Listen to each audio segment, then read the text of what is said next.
Good afternoon. We are certainly in a time, a new generation, whereby masks are becoming very normal and commonplace. Particularly having to wear masks and having to wear for long periods of time can be quite uncomfortable. We do see that there are lots of little samples of how to do ear savers, which allows for the elastic not to rest on the back of the ear, but to rest sort of towards the center of the head.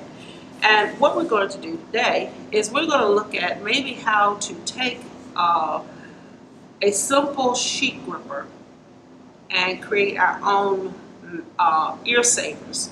As you can see from this little sample right here, how the mask is sitting forward and using this sort of container to just demonstrate is to allow for the sheet gripper to grab the elastic and hold the elastic off of the back of the ear.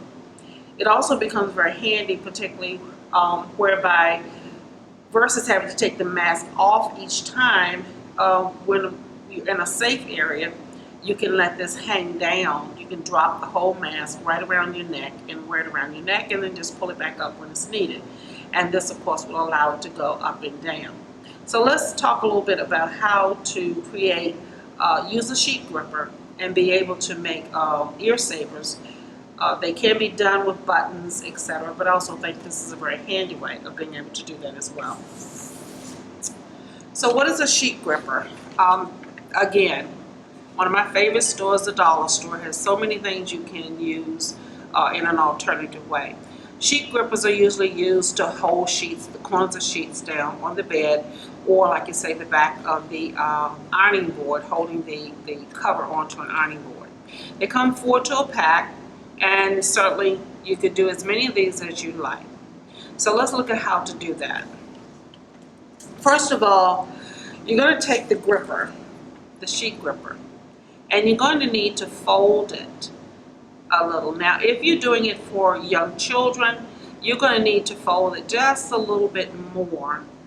This is probably about a 2-inch fold. So we have about an inch fold here, and well, actually we've got about 3 inches. Now we'll make a 1, 2, 3 inch, and it actually creates a much shorter type of hold, ear saver hold for you. Once you have done that, I've just put some marks here, but you're going to then sew along those edges, making sure that where you have folded stays in place, and you still have some elasticity on the end to move as well. So let's look at how to do that. You're going to need some fabric, just some fabric scraps. As you can see, for a shorter one, you would want to cut it about 3.5 inches across the top, about 6 inches long. If you're doing it for an adult, you may need to cut it just a little bit larger, where this is about 3 3/4 of an inch wide, again with the 6 inches long. So that's how you can look at doing those, okay? So let's look at working with this size first, okay? That's the 3.5, more of a child size or a small person by a 6-inch size. So let's lay that aside for a moment.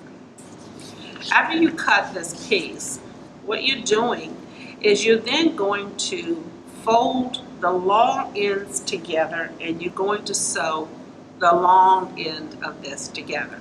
So you'll come out with a piece that only has a stitch along this bottom line here.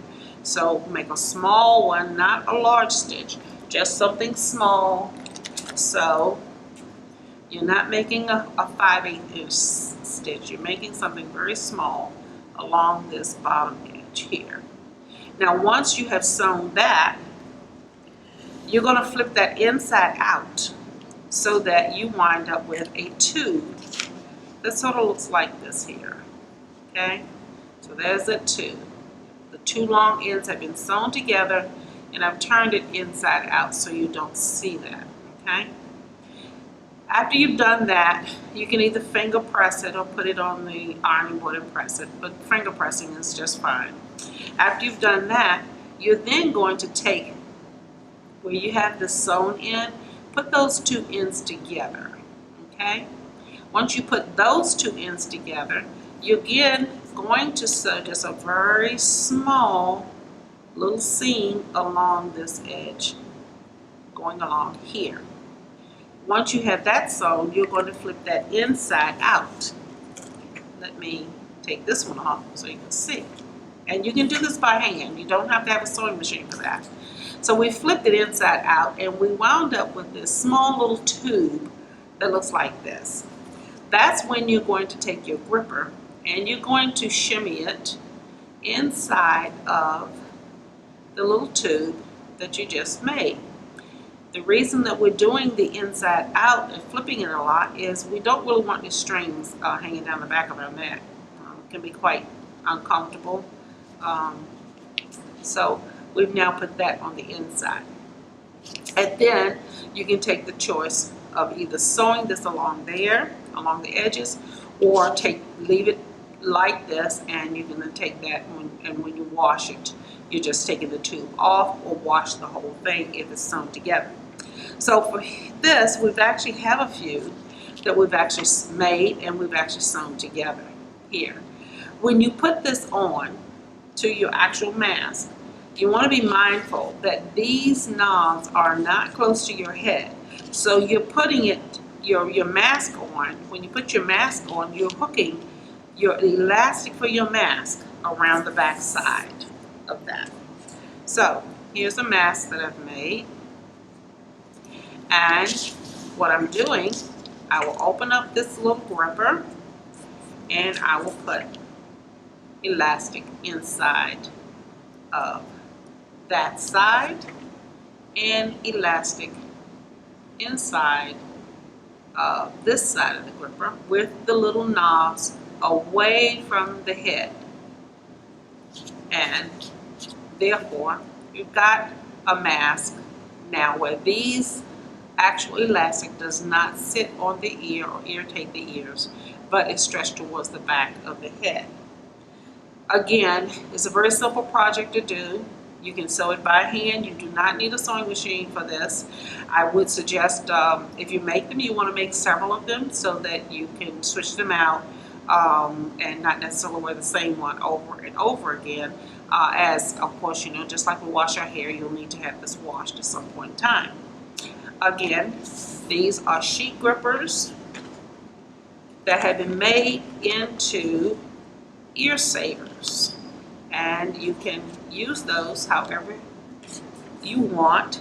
I would suggest for young children in school, you might need several of them for your children, as well as several masks that they can change throughout the day. Generally, because your masks are going to get moist, they are going to get wet, and then that's when they need to come off. You need to take those off.